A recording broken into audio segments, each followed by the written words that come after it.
Nous sommes le 11 novembre et j'ai une pensée émue pour tous ces hommes européens qui ont participé à cette terrible guerre fratricide il y a plus de 100 ans déjà. Et j'en profite pour faire un point important sur ma motivation à élever des chèvres, des poules, des abeilles et tout ce qui touche à l'autonomie d'une manière générale, et je vous explique tout ça dans un instant.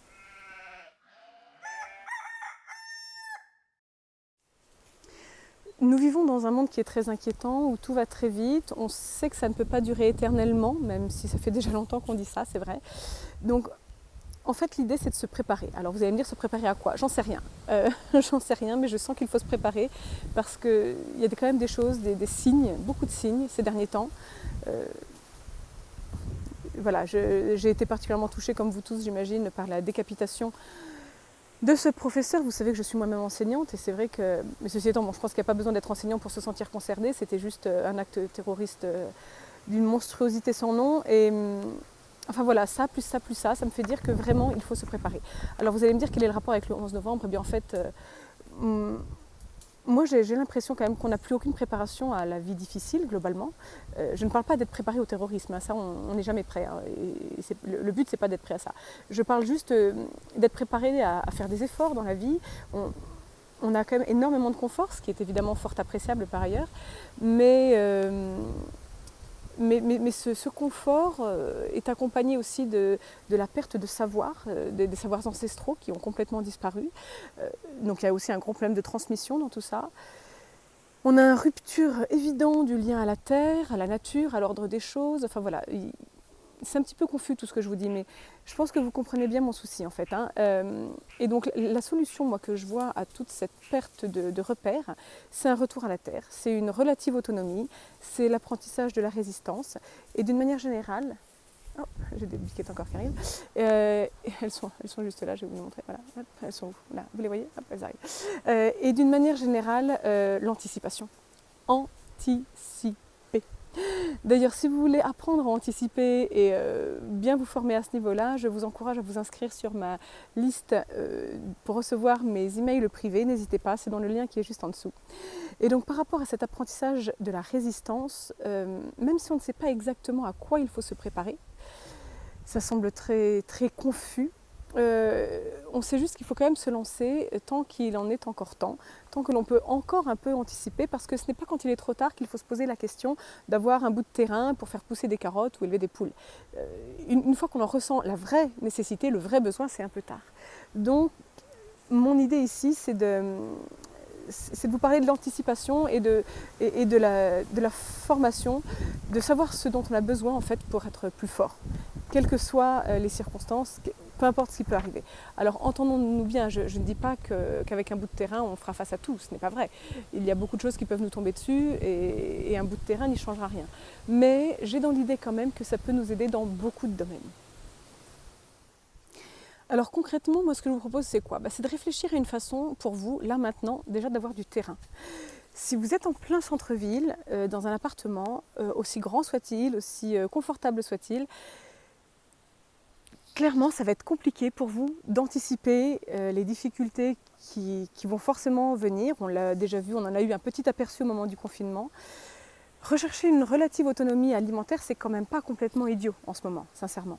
Donc j'ai bien compris que si vous étiez en appartement, c'est que ça correspondait à vos besoins actuellement. Être en centre-ville, ça a énormément d'avantages aussi, je ne nie absolument pas cet état de fait.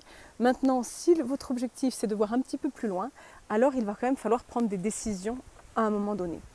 Alors, l'idée, c'est surtout de commencer, d'oser se lancer. Ah, ça y est, j'ai la biquette qui me mange mon chemisier. Qu'est-ce qu'elle me fait? Non, tu me laisses ma jupe aussi. Pardon, excusez-moi. Elles sont là, hop, elles sont. Vous les voyez là? Non, vous les voyez pas. Si elles sont, ouais, hop, vous les voyez par là. Je sais pas trop comment mettre pour que vous les voyez. Bref. Alors, je reprends. J'en étais où? Oui, je vous disais que.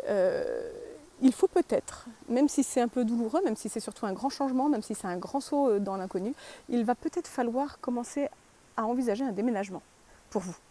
Il va peut-être falloir commencer à envisager d'acheter du terrain.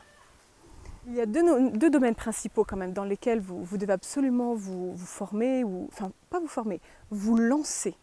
Vous devez vous lancer même si vous n'y connaissez rien, c'est la culture et l'élevage. Alors la culture, on y pense assez facilement, les petits potagers, tout ça, on le sait. Et c'est très bien, hein, je vous encourage vivement à vous lancer dans le potager. Donc dans tout ce qui est culture, c'est très bien. Mais l'élevage, ça a aussi son importance. Et dans tous les cas, de toute façon, il vous faut un petit lopin de terre, au minimum. Au minimum.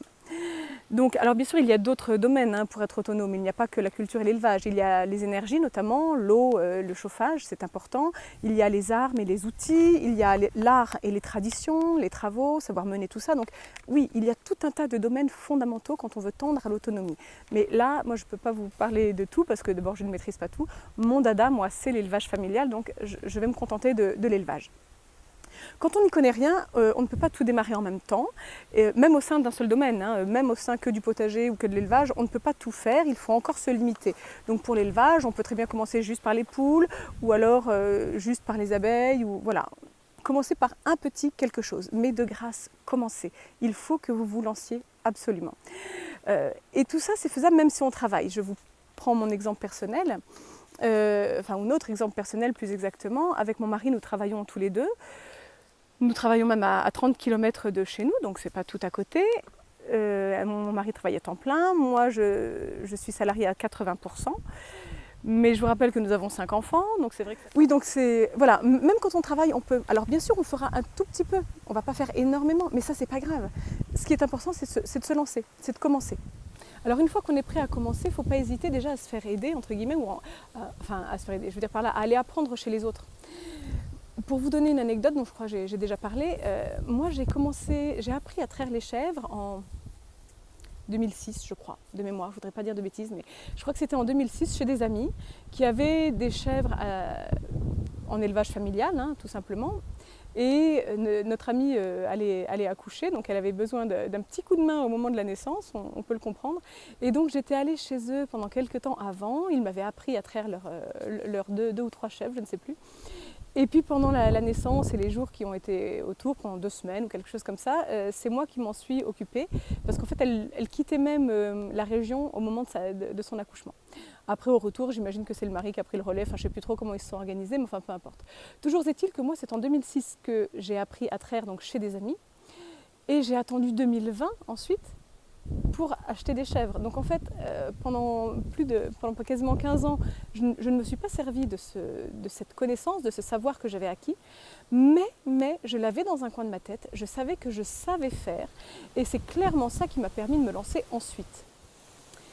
Et puis à côté de ça, évidemment, il faut potasser, il faut se renseigner, il y a tout un tas de bouquins maintenant qui existent dans tous les domaines. Il y a des chaînes, n'est-ce pas? Je vous encourage vivement à vous abonner à la chaîne Néo Campagnard pour en savoir davantage. Et puis de toute façon, si vous n'arrivez pas à tout mener de front, en fait personne ne vous demande de tout mener de front. D'abord les choses se font une par une. Nous on a d'abord eu les poules, ensuite les abeilles, ensuite les chèvres. Et puis si vous n'arrivez pas à cumuler, vous pouvez très bien faire un élevage pendant 2 ans, le temps de commencer à bien connaître, et puis arrêter pour passer à un autre élevage si vous n'avez pas le temps de tout faire de front. Parce que je comprends bien, quand on a son boulot à côté, salarié, les enfants, ceci, cela, enfin c'est compliqué, honnêtement c'est compliqué. Mais si vous élevez des poules pendant 2 ans, et puis que vous faites de l'apiculture pendant 5 ans, et puis que vous prenez des chèvres pendant 3 ans, eh bien le jour où il y aura vraiment besoin de tout mener de front, parce qu'on n'aura plus le choix, parce que la situation économique et sociale sera telle que de toute façon tout deviendra une évidence d'une certaine façon, vous pourrez tout faire parce que vous aurez déjà tout essayé et vous saurez. Et rien que ça, je trouve que c'est quand même extrêmement rassurant. Donc l'idée, vous l'aurez compris, c'est vraiment de réussir, d'être capable de se débrouiller dans plusieurs domaines, d'apprendre. Et pour ça, il n'y a pas 36 solutions, il faut oser. Il faut oser se lancer, même quand on n'y connaît rien. Il faut juste faire attention parce qu'on travaille avec des êtres vivants et qu'il s'agit bien évidemment de veiller à leur bien-être. Mais à côté de ça, au pire, si on n'a pas assez de lait avec les chèvres parce qu'on s'y est mal pris, c'est pas très grave. On apprend. Mais pour ça, il faut juste démarrer. Donc je vous y encourage vivement, parce qu'on sent bien que tout s'accélère autour de nous. Et enfin voilà, je ne veux pas jouer un scénario catastrophe, mais à côté de ça, voilà, ça ne m'empêche pas de continuer à travailler. Ça ne m'empêche pas d'avoir mon emploi salarié, ça ne m'empêche pas de garder le sourire, ça ne m'empêche pas... En fait, tout va bien dans ma vie. Mais je pense qu'il faut quand même anticiper. Donc le résultat de tout ça, c'est quoi? Le résultat de tout ça, c'est que le retour à la terre me semble être salutaire. Ça donne l'habitude du labeur, on emmagasine des connaissances pratiques, pratico-pratiques même je dirais. On transmet à nos enfants aussi par l'exemple, ça j'en ai pas parlé mais ça me semble absolument fondamental. On voit venir les choses plus sereinement dans la mesure du possible et je pense qu'avec cet entraînement quotidien à la difficulté et au labeur et à la contrainte, autrement dit un petit peu plus loin que le simple confort que l'on nous vend dans notre société, eh bien je crois qu'on est plus apte à faire face à beaucoup de situations. Voilà, alors je suis allée un petit peu loin en partant du 11 novembre, mais enfin ce que je veux dire c'est que quand même une capacité d'adaptation, de travail et d'endurance qui n'est pas tout à fait la même que celui qui n'a jamais quitté son 40 mètres carrés avec le frigo toujours rempli en allant acheter son litre de lait dans une bouteille en plastique. Voilà. Bon, dites-moi ce que vous en pensez juste en dessous et puis surtout n'hésitez pas, inscrivez-vous à ma liste email pour recevoir mes emails privés. Je vous dis à très bientôt.